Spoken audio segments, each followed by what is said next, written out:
Welcome everyone to the Open Data and the Ag Data Commons webinar.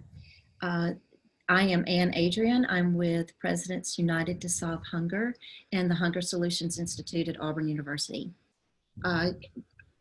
Presidents United to Solve Hunger is short for, PUSH is short for that. And PUSH about a year ago conducted a study of universities to kind of assess where universities are within using open data and data management planning.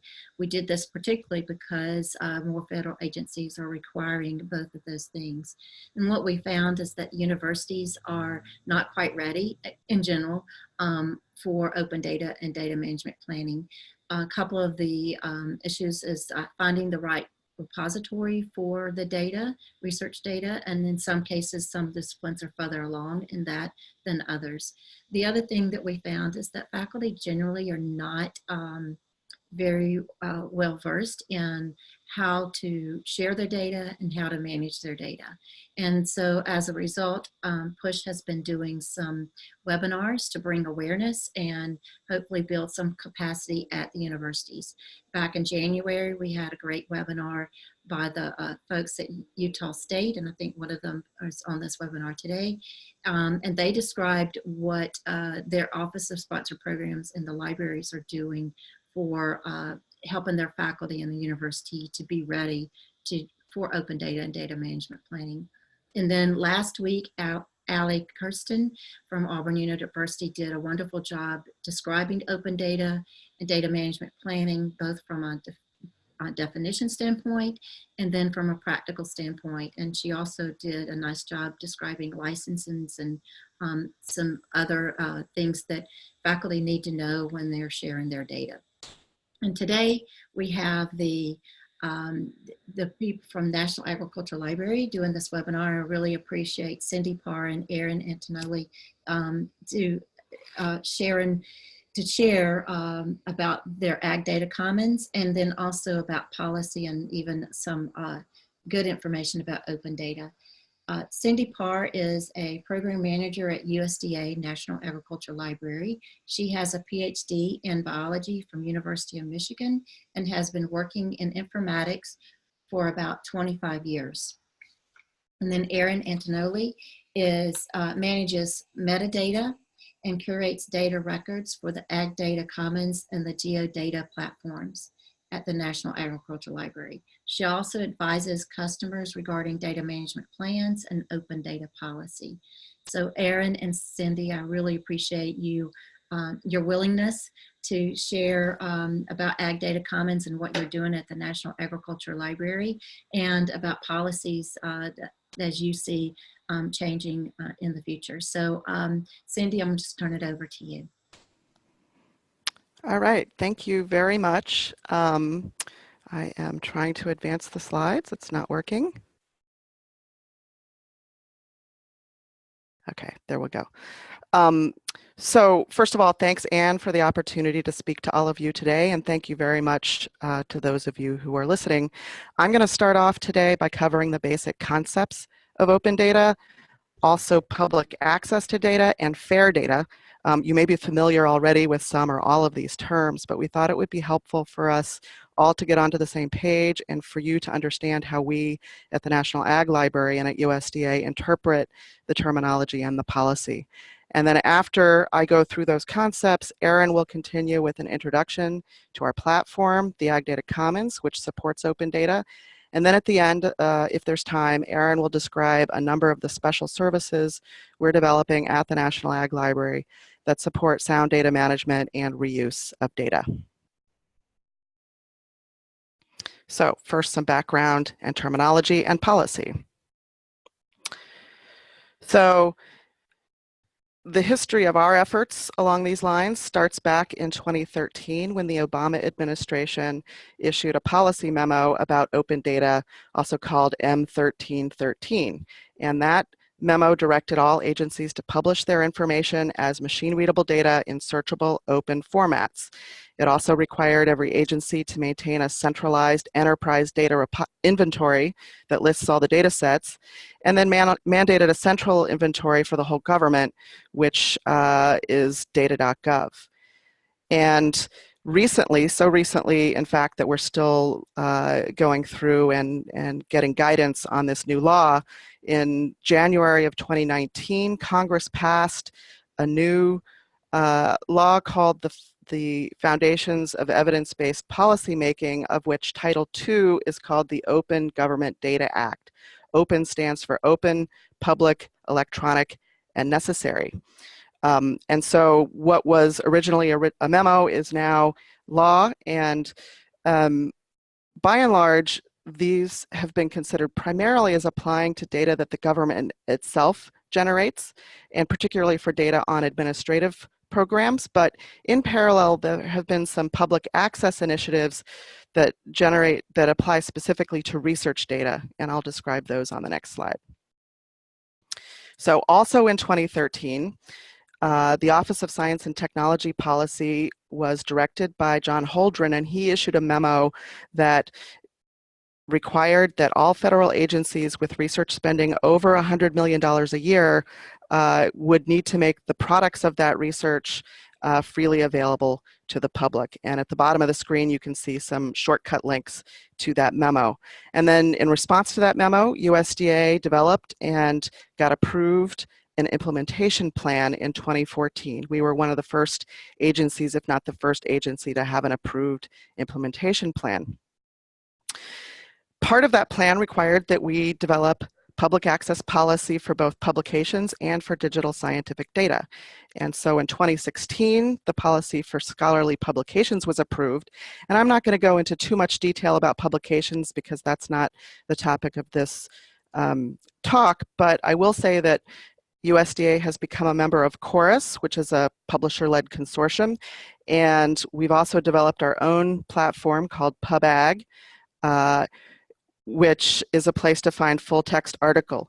So either through Chorus and its participating journals, or through the submission of researchers of their accepted versions of the manuscript to PubAg, people will be able to find gain access to those scholarly publications. So if you're familiar with PubMed Central, which is run by NIH, it's similar to PubMed Central. Okay, so coming up to 2019, we are in the process of getting approval for our policy on digital scientific data, and we hope that that will get approved sometime during this fiscal year. However, you'll already see language around public access when you apply for grants from NIFA this year, just as you do for other agencies like NIH and NSF. So bottom line for all this is that USDA has been aligning its responses to both open data and public access policies. The idea is that publicly accessible research data should also fit the definitions of open data, even though these policies have different histories and even though there might be some subtle differences. So what is open data? We're taking this definition from the Open Data Handbook. Link is down below. That was supported by the World Bank and other organizations. And it's data that can be freely used, reused, and redistributed by anybody, subject to as few restrictions as possible. And why is a clear definition of open data important? And that's because what the ultimate goal is we want data to be interoperable. So just like society, we can only fully realize the value of our open, diverse systems, especially data, if we can work together. So there's three key concepts that underpin this notion of open for data, and I'll go through each in turn: availability and access, reuse and redistribution, and universal participation. So availability and access essentially boils down to the fact that data should be easily downloadable from the web in a form that's easy to work with and even to modify.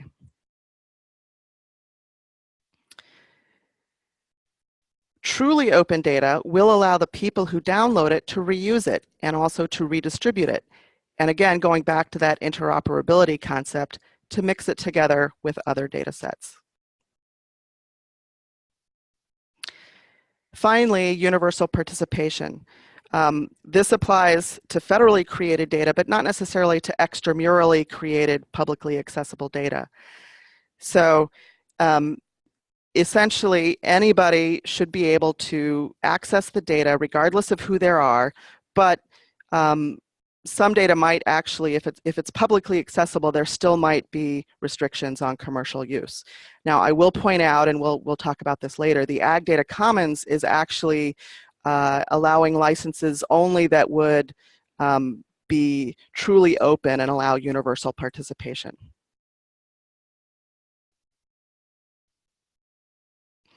Now, the last set of principles I want to go through are the FAIR principles, which are more recent than those other two areas of policy and are rapidly becoming adopted. So the FAIR principles reinforce the open data, but does not necessarily require openness. What they're really about is focusing on the technical characteristics about making data accessible, or making data findable, making it accessible, making it interoperable, and making it reusable. The idea is that machines can easily help humans get what they need. So things like making sure that there's rich metadata, using persistent identifiers, making sure that those data and metadata are easily accessible and available to the audience for which they're intended, that the formats that are used are open and use standards, and then finally that there's clear usage licenses and adherence to community standards so that the data is reusable. All right, so at this point, we would like to stop and see if there's any questions from the audience, because this is a lot of information. And we'll take a few questions now before we go on to talking about the Ag Data Commons platform.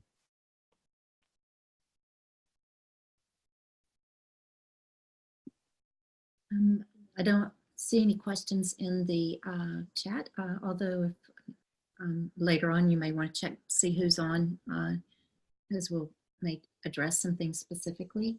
And the questions I have really have to do with licenses, and you said Ag Data Commons has some of that, so I'll just wait until Erin gets done, and then we'll specifically ask around the license. Well, I'll say right now, just before we move on, that we're basically using a list of open licenses that primarily we're recommending public domain dedications. So wherever possible, and specifically for the federal government, everything needs to be released as public domain.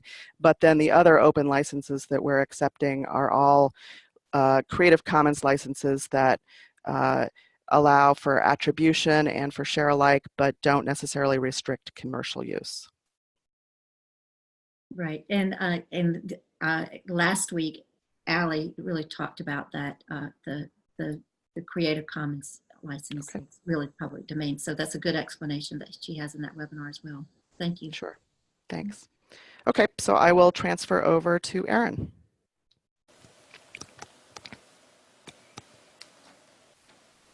All right, so I am going to be talking about basically how the National Agricultural Library is manifesting all of the policy and open data policies that Cindy just went through. And the primary way that we're doing that here is the Ag Data Commons, and that is for USDA open agricultural data. There we go. So the Ag Data Commons is a catalog and data repository for open agricultural research data, and it's the catalog for all USDA-funded research data. This is going to satisfy that federal open data requirement and USDA public access requirements that Cindy had talked about, and you can find the Ag Data Commons at the link in the center of the screen. That's data.nal.usda.gov.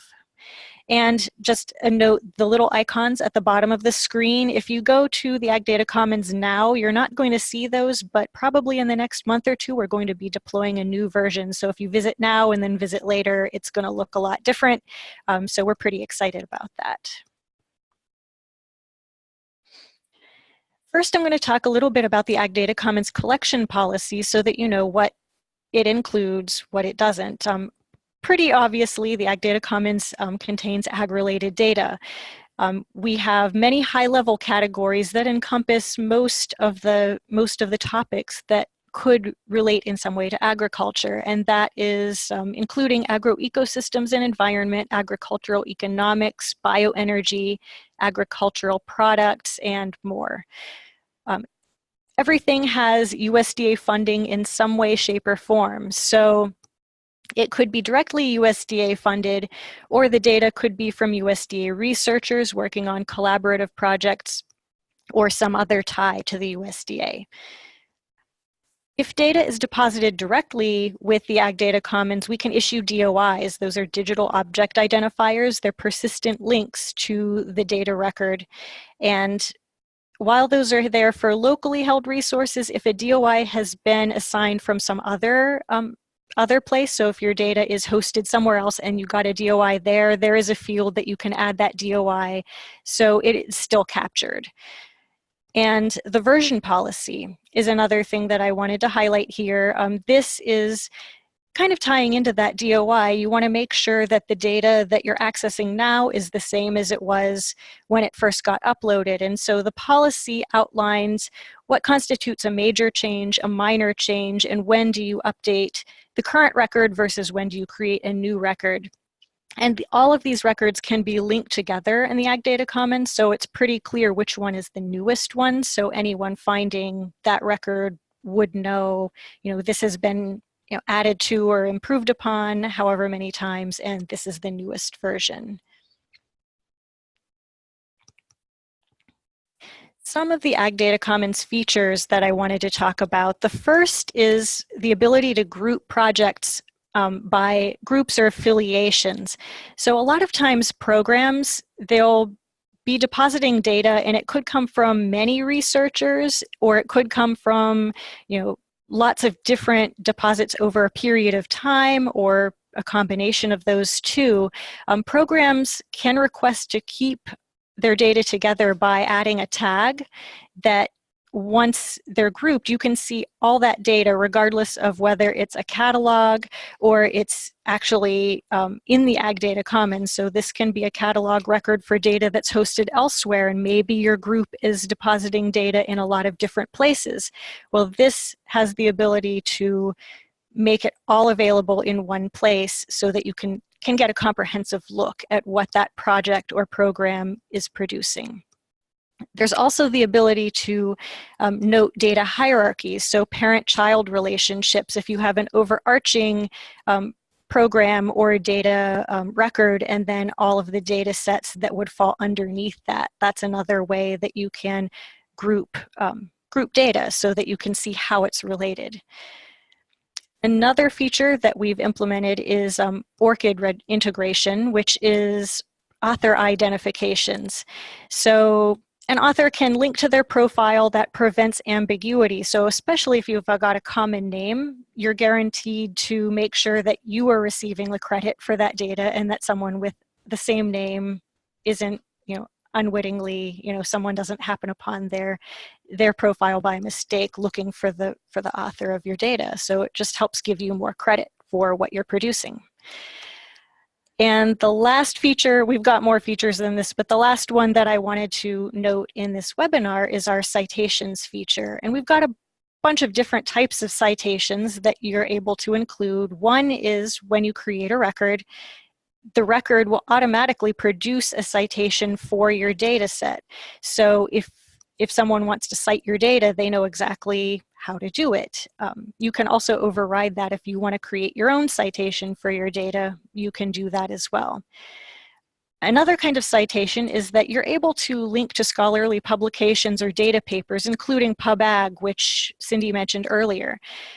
This gives you a tie-in to any published research that relates to this data, so it can all be linked back together. And then, you've got your data here, you've got the paper that relates to your data somewhere else. You can also outline methods, papers, and loosely related articles.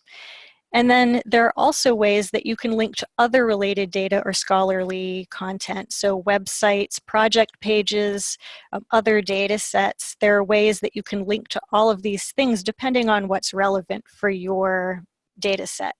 So the main goal is just to make sure that everyone gets credit for what they're producing and everyone knows how things are related, because things don't exist in a bubble. We want to know how everything's related, and that you can do more discovery that way.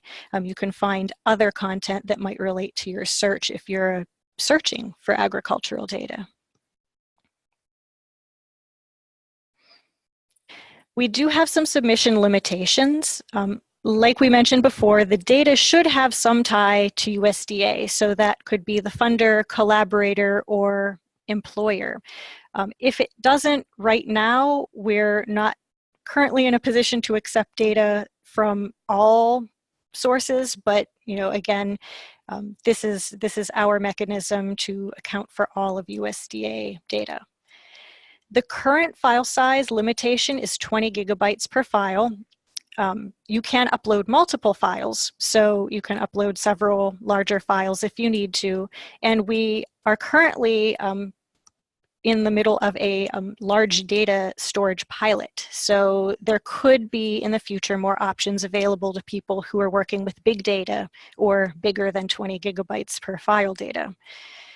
And the last thing that I wanted to mention here is that no executables are allowed for direct upload to the Ag Data Commons. So you can't store executables with us, but you can catalog them still. And one common place that people store their executables is GitHub, but there are a lot of different places, including individual repositories. As long as it's publicly available and you can connect to it, we can make a catalog entry for it.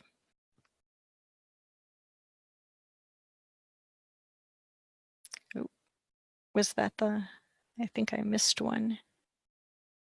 There we go. All right, so sorry, I skipped a slide by accident.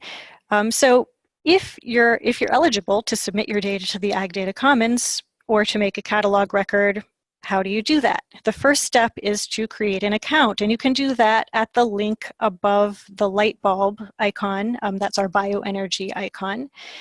And once you've been approved for your account and you're logged in, you'll have access to a data submission form. This is essentially our metadata entry template, and you can fill in all the information about your data set or database or whatever product you have, data product you have that you're cataloging with us. There are also some workflow tools that will be available to you. It will help search for any drafts that you have pending. You can move things from draft to needs review. That forwards your data set to a curator like me. I may be the one reviewing your data set.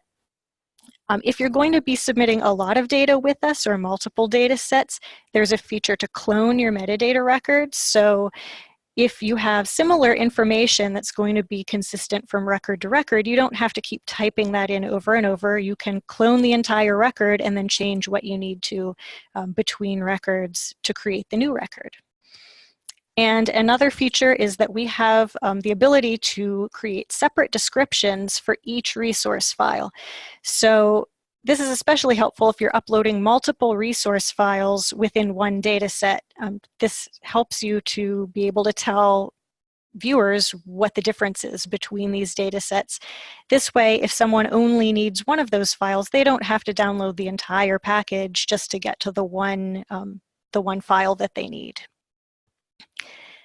The metadata that we use for Ag Data Commons is based on the Project Open Data standard, and that is an open standard that's formatted for ingest into data.gov.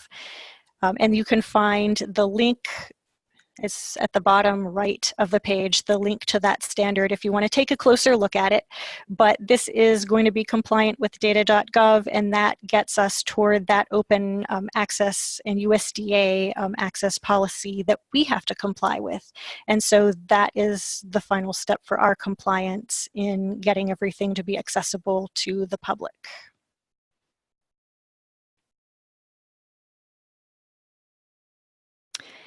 And veering slightly from Ag Data Commons, I guess, did we want to stop for questions, or do I want to keep going for? We have had a few questions. Okay, maybe we will answer some questions, and then I'll move on to some of the services we offer.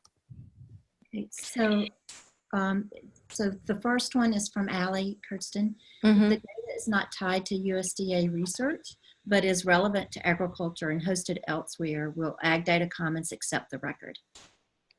So currently, we are requiring, as best we can, the researchers. Oh, you're muted. So currently we're requiring the researchers who have the ability to submit records to have some USDA funding, and we're really trying to keep the scope to the USDA funded research. And that's primarily because of our ability to support the submissions. It's possible in the future that we may be able to expand. That kind of depends on our business model and how we're going to sustain ourselves. Right now we're free, but we're in the process of talking to stakeholders to figure out what services they most value and how we might be able to continue to offer those services. So if you're interested in helping us decide how to scope out what our future services are going to be and how we might make sure that we can pay for those, please do contact us offline, because we'd like to talk to you about what you think is important. We would love to open up to the entire world, but as you might imagine, that could be a huge task. So the other question, another question, actually two more. What file types are supported? So we have a list of them, which I'm not going to share with you right now, but we can also increase the list if needed. So it's most of the common file extension types. And we're very generous about this because we cover so many different kinds of data. What we do ask, though, is that it's actually data and not, for example, figures or tables that are the same thing you would find in a paper. Got to, and then is Ag Data Commons tied to Data One or other data networks? This is in our roadmap. We are not yet, but I have a lot of close ties to the Data One project, and so we're definitely in discussion about that. And then the last question that we have at this point is an ASCII text file of code to be run by software considered executable? Currently, if it's just a text file, that's fine. It's more if you have to click on something and it runs automatically, we don't accept that just because we don't know what it will do. But it's everything that we post is, use at your own risk base. So if you go, if you find a record and you go somewhere else and download someone else's software, we can't be held liable for that. And it's the same with a text file. We can only guarantee that if you download that file, it's not going to run something automatically. And that's why executables aren't allowed, but other text strings would be. The final comment I'll make about that is that we are generally strongly encouraging folks to put their research products in the most appropriate place. And so even that text file of code is probably better managed in a code repository. So to the extent that that's possible, that's what we would encourage. And so that kind of brings a question that I've had. If I say I do have USDA funding for my research, but I'm collaborating with somebody else and we put the data in a different repository, you can still catalog it there. Is that still appropriate? Okay, thank you. Yes, absolutely. In fact, we are setting up automatic harvests of some of these offsite repositories where we know that data is being generated. So for example, we have information from NIH on the bioprojects where people are describing the data that they're putting into GenBank, because we know there's a lot of agricultural data there. I see that there's another question from Holland Doherty about uploading data from older studies. And I will say absolutely, we are open for legacy data, and the authors don't need to still be affiliated with USDA or funded by USDA. As long as the research was funded by USDA, we'd welcome that older legacy data. Great, thank you. And I think we've caught up with the questions, and Jeff P. Strike evidently wants to get with you later. So go ahead, Erin. All right, so I am going to talk about data dictionaries. This next and final portion of our webinar is about some of the services that we offer here at the library to promote open data. And I'm really focusing on two things, data dictionaries and data management plans. But the first, data dictionary, for those who don't know, it's basically like a language dictionary. It's defining the contents of your data. So I'll show an example in a minute. It's a collection of descriptions of your data objects, and it's going to help people down the road understand what's contained in your data and how to process this data. So we do support data dictionaries in the Ag Data Commons, and in fact, we encourage everyone who can possibly create a data dictionary to upload one as part of their data package. And there's a special designation for data dictionary resources in the submission form.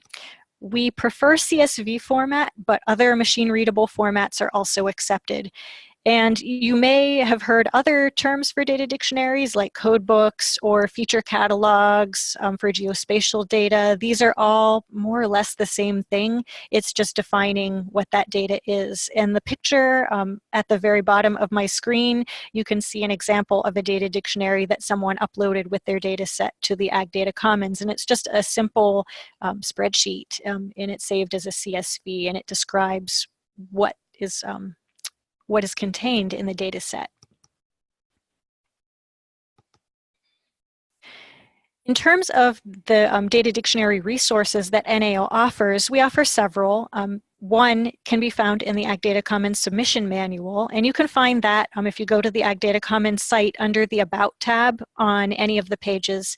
There'll be a place for the submission manual there, and if you go there, you'll find several pages that include instructions for automatic and manual generation of data dictionaries, as well as a blank template that anyone can feel free to copy and alter as they see fit in order to create their data dictionaries.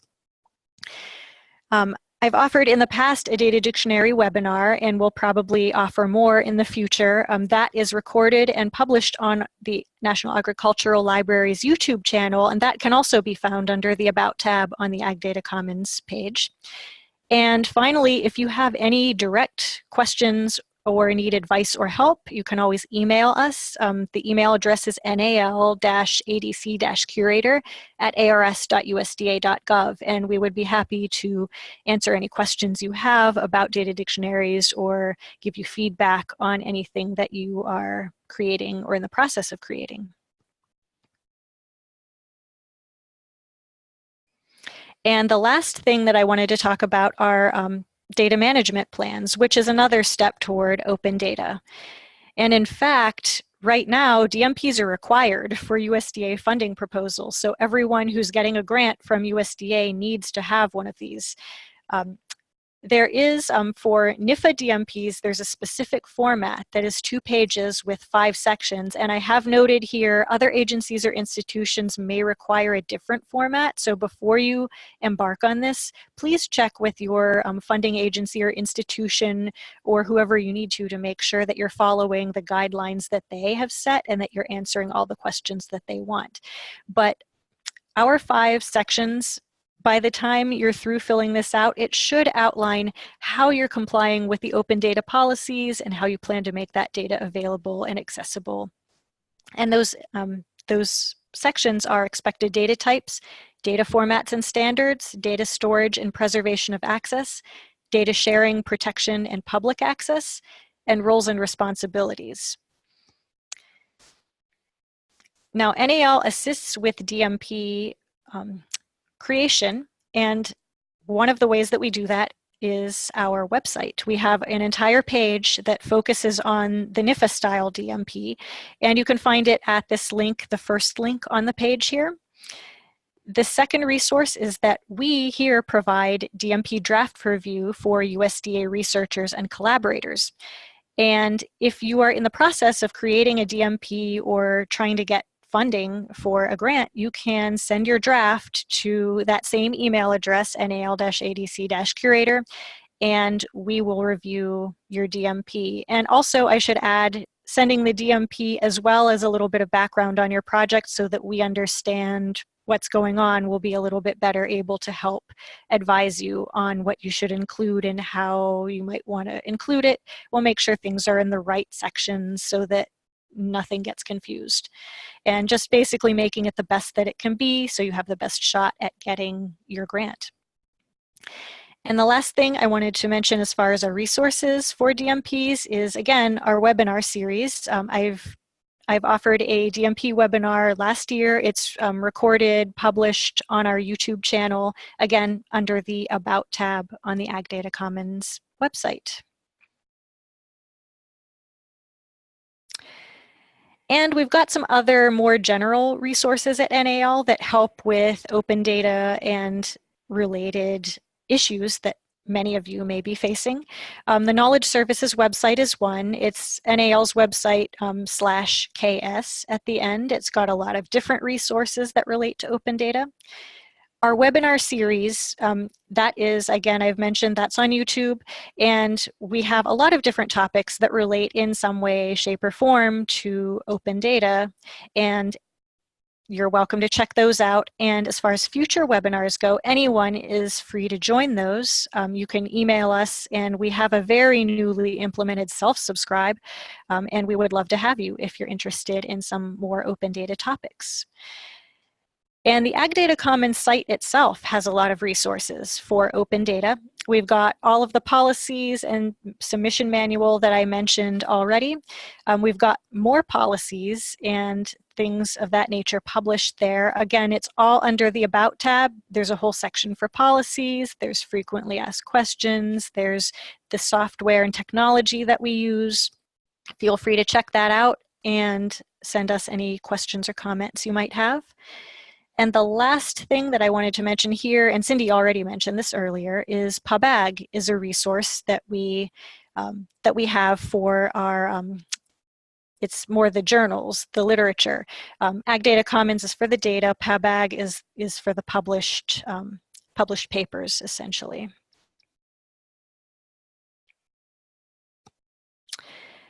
All right, so to summarize what we have talked about today, because we kind of blasted through a lot here, we talked about open data, the basics there, how it's required for federal research.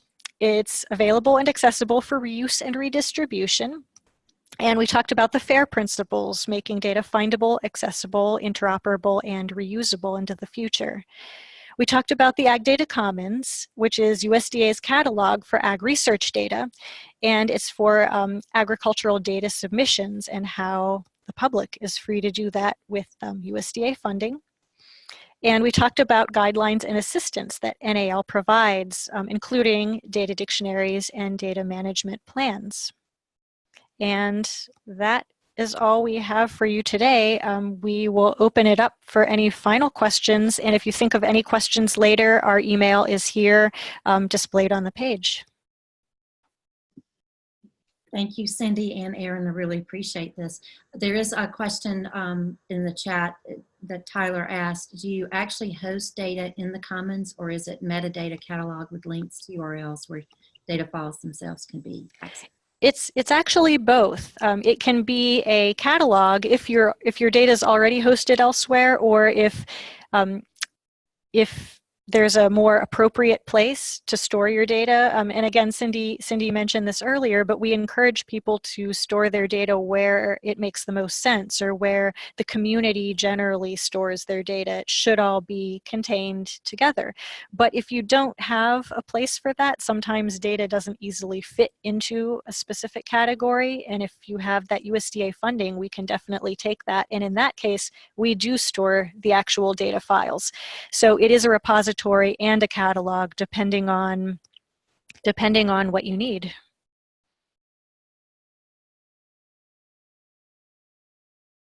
And we have another question. Do you use a standard format for the data dictionaries, or do you just require any machine readable file? There isn't necessarily a standard format, but again, we try to go by community standards. We prefer CSV if you're creating it yourself, but we also have, I mentioned feature catalogs, geospatial data in the ISO 19110 standard. That is an acceptable data dictionary. You can, if you have an Access database, you can automatically generate a data dictionary from that. And a lot of databases, you can automatically generate a data dictionary. So it really depends on the nature of your data and where it's stored and how you're going about that. But yeah, it can be, we don't require a specific format for our data dictionaries, just so long as it makes the most sense for the data that it's describing. And I'll tag on to that.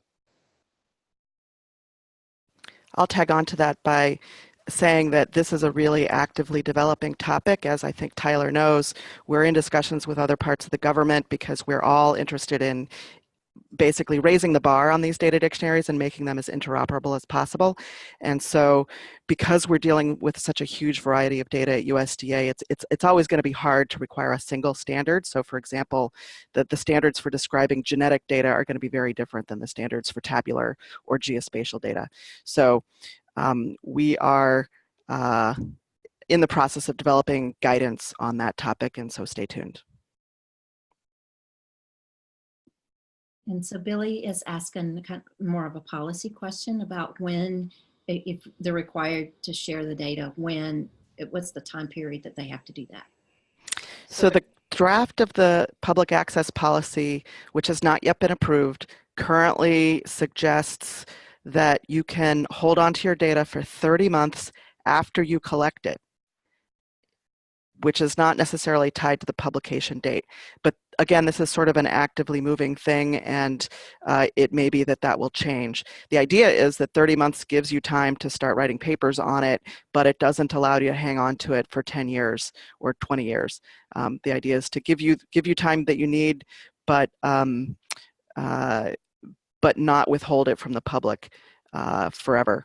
Now, journals, as you may already be starting to encounter, will have their own policies. So many journals are now requiring that the data be made available with the publication of the papers, regardless of whatever embargo that you would like, or the journal may allow an embargo itself. So again, stay tuned for specific guidance and follow the policies of your journals. And essentially, I'd like to send the message that, release your data as soon as you possibly can, because we know that new research can be built on it, and you yourself will want to know where it is.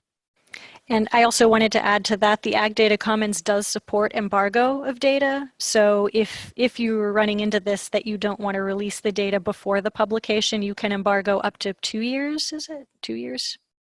Actually, I think it's currently 3 years, but we really need to change that to 30 months. So yeah, so we're changing based on the guidance that's coming out and the rules that are changing as well. But just be aware that you're able to embargo data with the Ag Data Commons.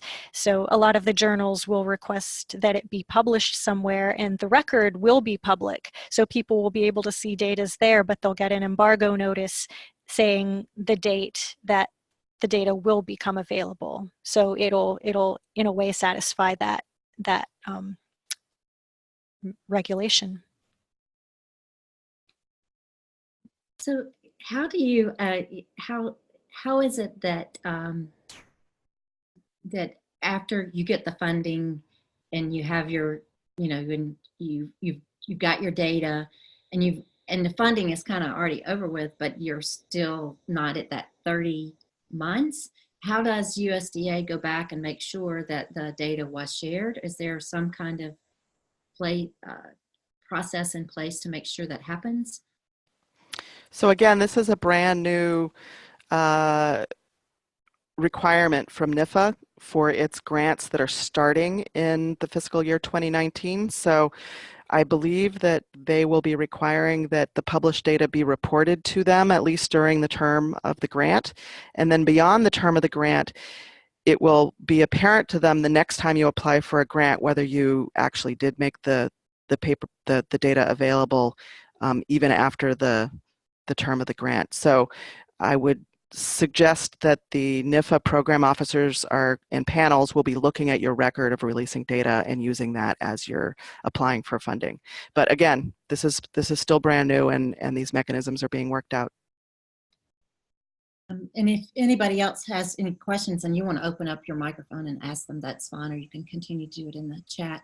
The kind of one of the big purpose around open data is that with it being shared, other research can be built on it, and even other applications can be built on it. And I think when we think of like weather data or even highway and street data, all of that became public, and then we have these applications that we use every day on mapping and weather, and IBM Watson tells us what the weather is going to be like at an hour basis, and so but one of the reasons we have these applications that are so useful to us is because the data is open. But then also that data is created in a way that machines can read it without the intervention. And so in order to do that, there's some kind of standards or some kind of cleansing of the data that makes it mesh. And so I'm wondering, thinking further out, well, USDA will have all of these data sets in your library as well as other places. And then CGIAR has a big data platform coming up.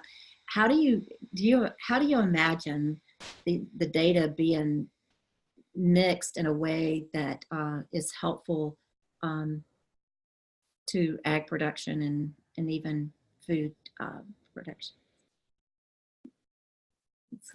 Well, it's hard to know. It's especially, given all the new technology that's come out, even just in the last decade. This is why we encourage machine readable as much as possible, just because we don't know. And this way, it's the most flexible moving forward. We can't even presume, to know how in 10 years people would want to use this, because looking at historic data now, we wouldn't have, they created that data for completely different reasons than people are using it today. And so again, when we say, give us your data in CSV format, that's so that it's going to be the most reusable going into the future. Those fair data principles, they account for at least as much as possible of reuse, flexibility of reuse. I know right now they're collecting drone data. Who would have thought that we'd be flying drones, that the farmers would be flying drones and researchers, and now, the aerial images that they took back in the 40s and 50s for compliance reasons are now being used to assess land change over time. So it's very, it's exciting. There are a lot of things that are happening now, but we're just trying to make sure that people have as much information as they need in the most flexible way possible, so that it can be used for the things we anticipate and the things that we don't anticipate. Right. So I'll add to that the Ag Data Commons platform provides some automatic machine access to these data sets. So for example, if it's tabular, it's loaded into a data store that you can use an application programming interface to access. I don't know of any cases yet where the Ag Data Commons is supporting new application development, but we're starting to get more requests for at least complete sets of metadata about all of our data sets so that people can do interesting things with that. So people are building data lakes and pulling all the data together into very multidisciplinary environments so that they can do new research with it. So we're doing our best to track all the efforts as much as we can. The Research Data Alliance is a global organization that has a lot of experts from a lot of different fields, and so they're working on making sure that the standards, for example, for drone data are being developed in a way that everybody can use and therefore promote this add-on value that you're talking about, Anne. Great. Okay, we do have a couple more questions in the chat. What about images from the drones? Would these be stored here as data or somewhere else? So that's actually one of the 2 test cases that we're using for our big data storage pilot, is some drone data. And I am also aware that there's some emerging repositories specifically for the images from drones. So again, stay tuned, and especially if you're generating this kind of data and interested in being part of these exploratory efforts, please let me know, because we can hook you up either with our pilot or with other efforts until we can get some streamlined recommendations for how to go about this. Okay, and there's a couple of more questions that are coming up. Is there a funding mechanism to recover old data from USDA previously funded sites, specifically thinking of some old ag field stations that are university affiliates that are currently in filing cabinets? Yeah, I'm definitely aware of some of these cases, and unfortunately right now there is no funding mechanism for this legacy data. Generally the view across the federal government is that these these data rescue efforts are important, but we are going to have our hands full just starting now and going forward. So earlier I said that we would welcome those legacy data sets, and absolutely that's the case. And I would also say that as people are beginning to do meta-analyses and going through the published literature and extracting data from some of the older literature or gaining access to some of these old field station data, making that digitally available on the Ag Data Commons would definitely be a good idea. So we don't want anybody else to have to go through the pain of rescuing that data. And again, if you have ideas about particularly compelling projects that should be funded to do this kind of work, we're happy to participate in proposals, for example, to NIFA to do that kind of work. That's cool. That's exciting. There are a couple of conversations going on, but another question is, what about social science transcribed interviews, for example? So one of the things that we ask our submitters to do is make sure that there's no PII in the materials that they're submitting to us. We are built on the principles of openness and transparency, and that means that we are not managing any privacy related data. So if those interviews are scrubbed and if they're transcripts from interviews that are scrubbed of any of that personally identifiable information, then yes, we would take it. There may, however, be some better places for it. Not sure about that. Yeah, I think about that. The social science repository that I think is at University of Michigan. Right. That's not right, but that's maybe a better place for some social science. So, Jeff P. Strack at Cornell as kind of talking, and Allie has replied to him, picking up on Ann's questions. I think we need to put more energy into helping end users make effective use of these data resources beyond the technical infrastructure. Something I think libraries like he's at Cornell, and cooperative extension can and should play a role. And Allie then is saying on the earlier end of the cycle, I think we need to devote some resources to pre-deposit curation and value add to improve the quality of what ultimately goes into repositories. So would you like to comment on either of those? I'll definitely say that we have very good partners in the land-grant library community. So in fact, while we offer data management plan review services, I know a lot of other libraries do as well. And we would always encourage folks to first go to their own libraries where they can get really devoted attention from their own librarians. And here at the National Ag Library, we are in the process of exploring data science programs where we take on fellows from the University of Maryland and give them projects that use our library resources but help them develop the skills to do data science. And we also have had data curation fellows from University of Maryland as well. In fact, Erin was one of those. So we know that it's critically important to work on building the capacity to do a good job with the data curation process, and then also how folks can make use of the data. And I think that there are a number of organizations out there like the Carpentries, Data Carpentry, Library Carpentries, that are helping to provide workshops and programs where people can get much more skilled at using these data resources.